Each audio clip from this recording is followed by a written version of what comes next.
حسن علی صاحب، ویسے تو میں نے ریسرچ کی ہے، میں اس نتیجے پہ پہنچوں کہ بعد رسول صلی اللہ علیہ وآلہ وسلم اگر اہل بیت کا مقام اگر امت دے دیتی تو آج یہ امت کا حال نہیں ہوتا۔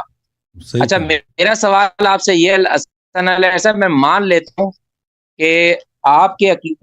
عقیدے کے مطابق ہی چلے، میں آپ کی آئیڈیالوجی کو فالو کرتے ہوئے ایک سوال یہ کرنا چاہتا ہوں کہ اللہ پاک نے انسان کو اس دنیا میں بنایا، اس پلانٹ آف ارتھ پر تمام مخلوق سے اپنی سپیریئر، ٹھیک ہے جی۔ اب اللہ تعالیٰ قرآن میں کہتا ہے خلق الانسان فی احسن تقویم، میں نے انسان کو احسن تقویم پہ رکھا۔ اچھا، اس آیت میں اللہ تعالیٰ یہ نہیں کہتا کہ میں نے کسی کافر کو رکھا احسن تقویم پر، کسی یہودی کو رکھا، کرسچن کو رکھا، یا کسی مسلمان پر۔ یہاں قرآن میں اللہ تعالیٰ کہتا ہے خلق الانسان فی احسن تقویم، میں نے انسان کو احسن تقویم پہ رکھا۔ اب میرا سوال یہ ہے کہ جب اس احسن تقویم پر انسان کی ہدایت کے لیے اللہ تعالیٰ نے اپنے انبیاء کرام کو بھیجا، وہ انبیاء کرام اپنی ہدایت، چاہے وہ سوشل ایجوکیشن تھی چاہے اسپریچول ایجوکیشن تھی، وہ انسان کی ہدایت کے لیے اللہ تعالیٰ نے منتخب کیا اور اپنے میسج کو کنورٹ کیا۔ اب میرا سوال یہ ہے کہ اللہ یاری صاحب کہ اب اس پلانٹ آف ارتھ پر اللہ تعالیٰ نے انسان کی ضروریات زندگی کو رکھا، چاہے وہ قانون فطرت کے لحاظ سے ہو، چاہے وہ انسان اپنی انٹلیکشن اور وزڈم کے ذریعے جو ڈسکور کرے گا، انویشن کرے گا، وہ اس کے ذریعے اللہ ضروریات زندگی کو حاصل کر سکتا ہے۔ اب قانون فطرت تو کوئی نہیں بدل سکتا، جس طرح سورج جو ہے اربوں سال سے ویسے ہی نکل رہا ہے، آج تک ویسے ہی نکل رہا ہے، چاند کا نکلنا، ہواؤں کا چلنا، بارش کا ہونا، برف باری کا ہونا، ایگریکلچر کا ہونا، جنگلات کا اگنا، یہ قانون فطرت ہے۔ باقی انسان جس کے بارے میں اللہ تعالیٰ نے کہا ہے کہ خلق الانسان فی احسن تقویم،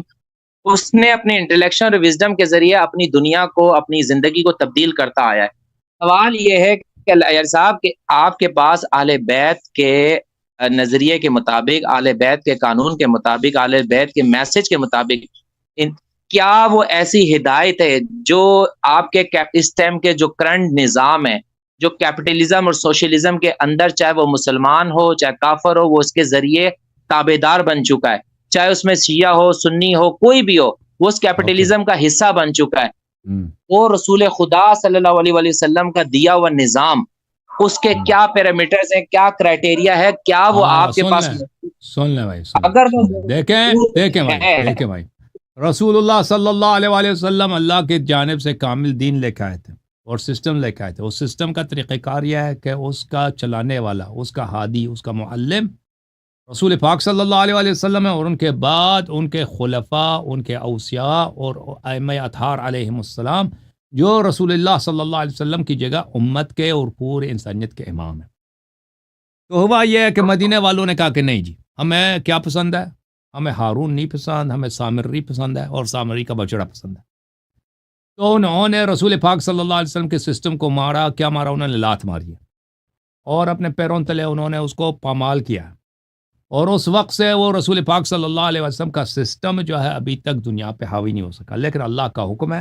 اللہ کا وعدہ ہے کہ جب دنیا ظلم سے بھر جائے گا تو اللہ تعالیٰ اس سسٹم کو ظاہر کرے گا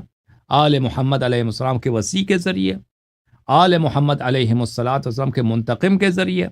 امام ثانی عشر امام مہدی علیہ السلام کے ذریعے۔ اور سب مسلمانوں کا یہ صرف یوں کا عقیدہ نہیں ہے کہ امام مہدی دین کا احیاء کریں گے اور پورے دنیا کو عدل اور انصاف سے بھر دیں گے۔ جو کیپٹلزم کا جو نظام ہے، سوشلزم کا جو جتنی دنیائی نظام ہیں، یہ دنیائی نظام ہیں، ان کو لوگوں نے اس لیے بنایا تاکہ ان کے منفعت بڑھ جائے، چاہے دوسرے لوگوں پہ ظلم ہو، ان کو پرواہ نہیں ہے، ان کے اپنے منافع، ان کے اپنے پروفٹس، ان کے اپنے مفادات کی تضمین ہو، وہ دوسرے لوگوں بھوکے مرتے ہیں یا وہ ان پہ ظلم ہوتی ہے، تو دنیائی طاقتوں کو اس بات کا پرواہ نہیں ہے۔ اور اس لیے جو موجودہ دنیائی نظام ہے اس میں نقائص بہت زیادہ ہے، ظلم بہت زیادہ ہے، اور یہ ظلم بلکہ انسان کشی، بے گناہ لوگوں کا خون بہانا، لوگ ابھی دیکھیں، ابھی بہت سارے ملک ہیں وہاں پہ فیمن، وہاں پہ ہنگر، وہاں پہ بھوک، یہ لوگوں کے پاس کھانا ہی نہیں ہے، یا کھانا اگر ملتا ہے تو بہت مہنگا ہوتا ہے، یا کھانا وہ جو پیٹ بھر کے کھانا لوگوں کو نہیں ملتا۔ تو یہ دنیا میں تو ہر جگہ پرابلمز ہوتے ہیں اس طرح کے، دنیا میں ظلم بہت ہے، لیکن اللہ تعالیٰ کا وعدہ یہ ہے کہ میں اس دنیا کو عدل سے بھر دوں گا۔ یہ اللہ کا یہ وعدہ اسی وقت پورا ہو جاتا،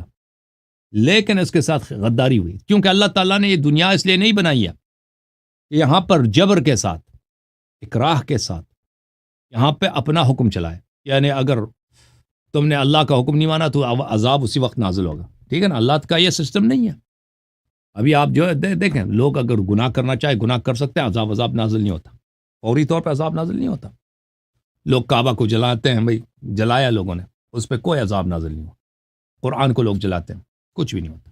نماز نہیں پڑھتے، کچھ نہیں ہوتا. رسول صلی اللہ علیہ وسلم کو گالی دیتے ہیں. تو اللہ تعالیٰ نے یہ سسٹم تھوڑی بنایا کہ اگر تم نے ظلم کی اسی وقت میں تمہارا ستیہ ناش کر دوں گا. اللہ تعالیٰ نے بتایا کہ تم اپنے اختیار سے، اپنی مرضی سے میری طاعت کرو اور میں آخرت میں تمہیں اجر دوں گا، ٹھیک ہے نا. اللہ تعالیٰ نے بتایا کہ تم اپنی مرضی سے، میں نے جو تمہیں سسٹم دیا امامت کی، الہی سسٹم دی، ایک ایسا سسٹم ہے کہ اس میں ظلم کسی پہ، اس کو مان لو. لوگوں نے کہا کہ نہیں مانتے نا، فراڈ کیا لوگوں نے. انسانیت نے خود فراڈ کیا اللہ کے ساتھ، اللہ کے دین کے ساتھ. مدینہ والوں نے، صحابہ کرام نے انسانیت کی نمائندگی کرتے ہوئے اللہ تعالیٰ کے دین کو، اللہ تعالیٰ کے سسٹم کو عارضی طور پہ شکست دیا اس وقت تک کہ جب امام منتقم علیہ السلام آئیں گے.